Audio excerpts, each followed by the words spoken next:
When you have a big decision in front of you, how do you decide what to do? Yeah, great question. So every business should have their board of advisors, whether you're a corporation or not. You should have individuals that you can go to help decision make.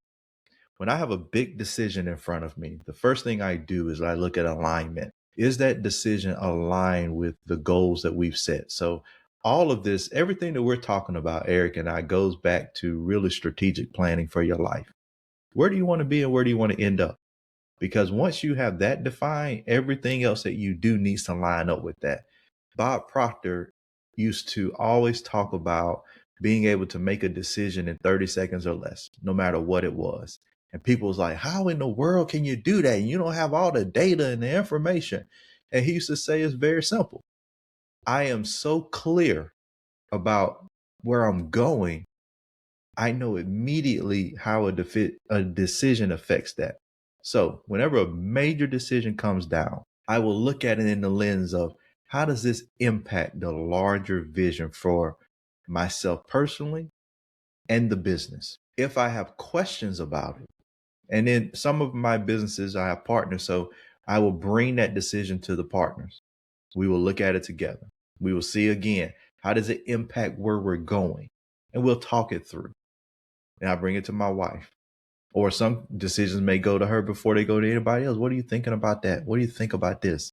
She's a business owner. She's prior military. We're compatible. We're on the same wavelength. She knows the family corporate vision. So she can weigh that option with me.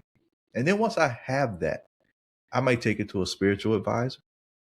I may take it to my CFO. I might take it to my CPA. I might take it to my attorney. So it depends. I have all of these people that, depending on that decision, I will say, you know what? I can make it, boom, it matches, let's go. Or let me have a conversation with 2 or 3 people. And what I found, Eric, is as long as you communicate, because I hear some people out there saying right now, well, what if you got a deal and you got to make a decision or you'll lose the opportunity? No, if you're serious and people know you're serious, they will hold the opportunity for you. Like when they call you, because they know you move and you make real decisions and actually do things, they'll wait. Hey, I got to talk to the partners. I'll get back with you. Give me 24, 48 hours. Yeah. Because it's the not knowing what makes people move on. Well, he said he'll get back to me. I don't know. So I'll just go ahead and move on.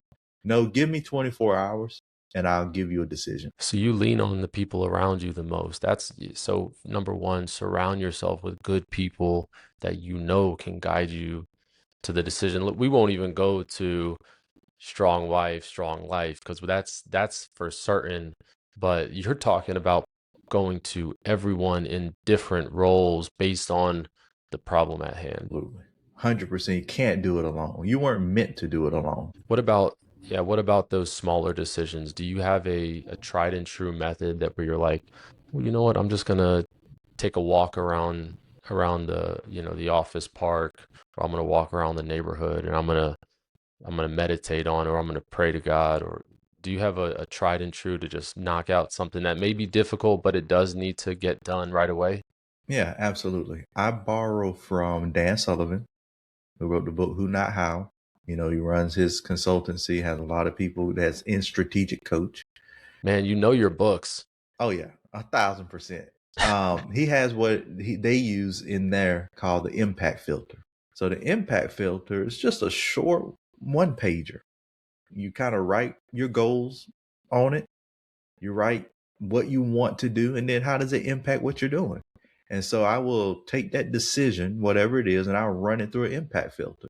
And then if it's more positive than negative, and I don't even like the word negative, if there's less risk of doing it and more reward, then we move forward.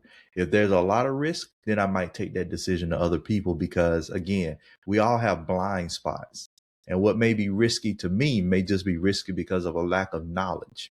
And so if I take that to different people, they can say, you know what, that's actually not that bad.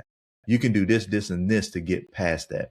Then we can make a decision. But I usually run everything through an impact filter, and then I can make decisions on